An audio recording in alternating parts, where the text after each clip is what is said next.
Hello, my friends. Hello, hello, hello. I appreciate you going through these videos and behaviors with me. This is the video for the moon. So what it is we're going to conjure up, why it is we're going to do it, each within each, the moon, right? That is reflection. That is, what do I want to say? It's not the spirit. It is, the moon is its own part of the earth, technically. But with the moon, you have reflection, you have dreams, you have hopes. It's the pandemonium. It is the dreaming realm, right? If your rhythms are fine, you've got sleep that can occur, right? If your rhythms are fucked up, moon don't matter. But I've talked about it before in other parts of the series where you have the application of reflective thought. It's the glass itself in the mirror, not the silver backing on it to make it reflect back at you. So those are the behaviors of what you can do with the moon. And so for the moon under Aries, it is the rise of fortune, but it is a danger of being too drawn into like overdosing on stuff. Like you get focus and you get fortune, but it's what you do with that fortune under those states that you have to be careful of, right? The moon with Taurus is wisdom, a vicissitude of judgment, gentleness, vivaciousness, prosperity in the conducting of business. So it's stable and it's the moon. You can reflect on wisdom. You've got the balance of what it means to do magic with Taurus. Taurus is the earth. It's a stable, it's a solid surface where you can bring energy down into your space. With Gemini, it is excellent for mental faculties. Does, however, have a little bit of prudence, like not much. Like you'll, again, two minds of things. The enthusiast, which might lead to grave embarrassment, or it can be really successful. Like you can embarrass the shit out of yourself when you're conjuring the moon of Gemini, or you can have something go terribly good, like fuck it up, or go good. That just depends on what it is you do. Now, Cancer in this case is the rise of fortune, the insatiable character, but bitter and likely, dangerous enemies, and illnesses. So with Cancer, it isn't necessarily a good thing. It's the rise of fortune, but it's also about how you behave, right? So Cancer is a water sign. It's the movement of everything. So is your rise to power something that's a benefit, or is your rise to power something that's a detriment? So while you're working with the techniques of power, you can apply these kinds of things directly into that. So you can speak to those moments. You can speak with that authority. You can apply those behaviors to what you need to do as you create the roads of fortune for people. All right. And so the moon in Leo, it is the elevation of spirits or ideas, but pride, shit like that can set in. So you have to temper it down. You have to be, yes, good things are happening. Yes, incredible things are happening. But you still have to grow. You still have to do all of the things that are required of it in order to be able to move forward with those energies, with those behaviors, with that thing that you're doing with Leo.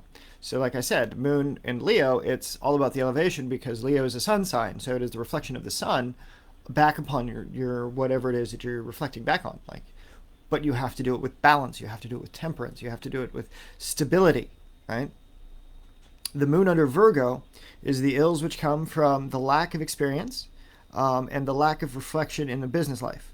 So with Saturn's experience, it comes, but it's danger, right? So the moon under Virgo in this case is, whereas Leo is the elevation of your experience, Virgo is the negative when shit goes sideways of that experience.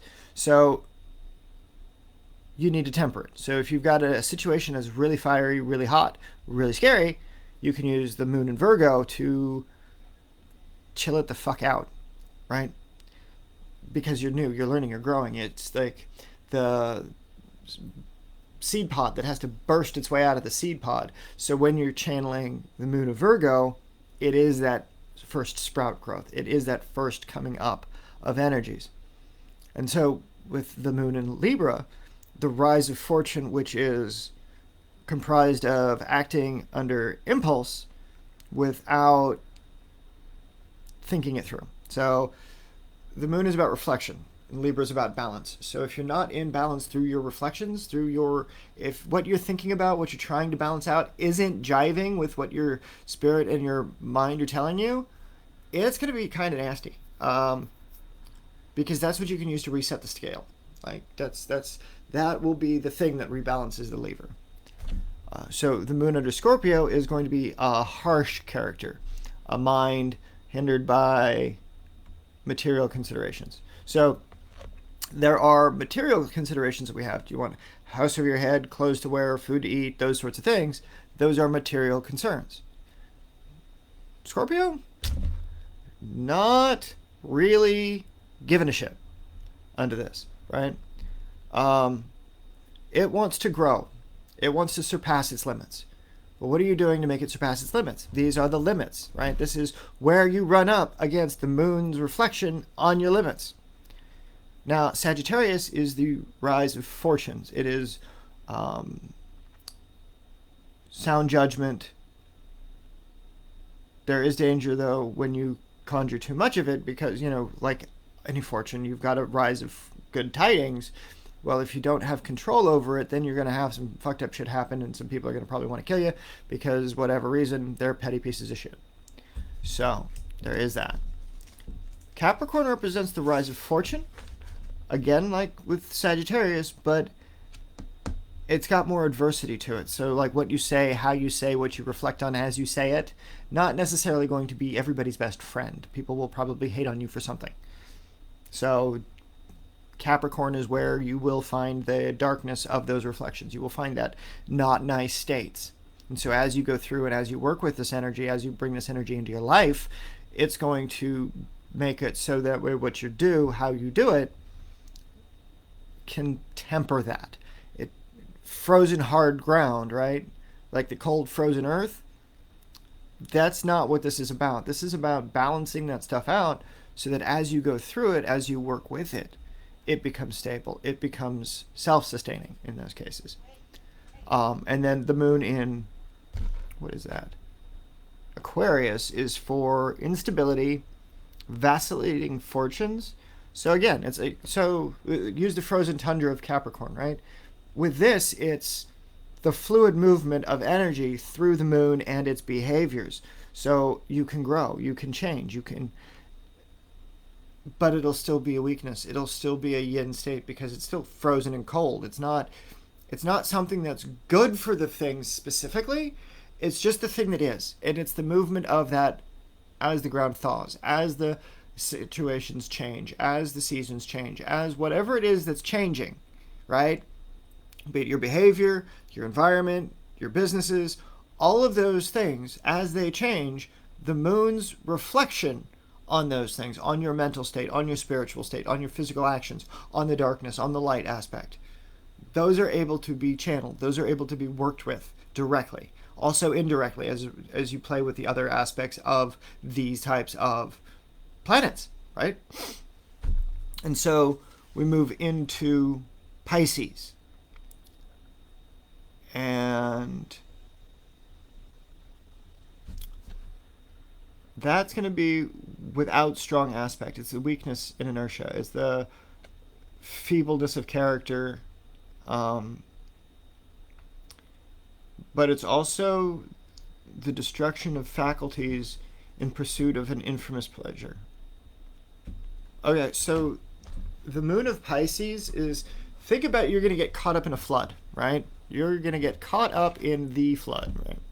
And what does that mean? That means that as you go through and you experience what is the reflection of the moon, what is the reflection of your experiences, what is the reflection of those aspects of yourself that are going to carry you away down the river of life, right?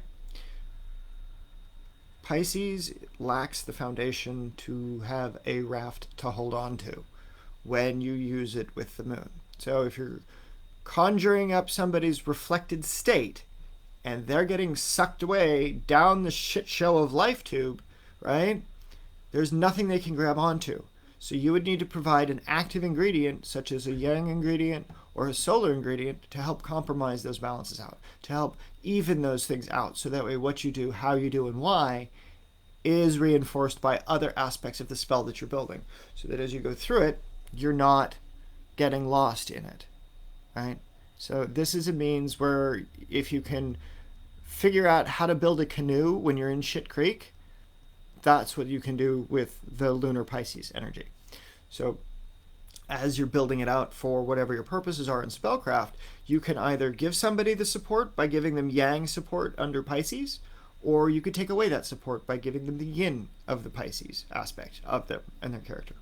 So this is why I use anchored mediums that pull out the yin properties. They either pull it out or put it in there automatically based on the spell that I'm doing. So the ingredients in the spell jars take care of needing to know this specific level of engagement from it.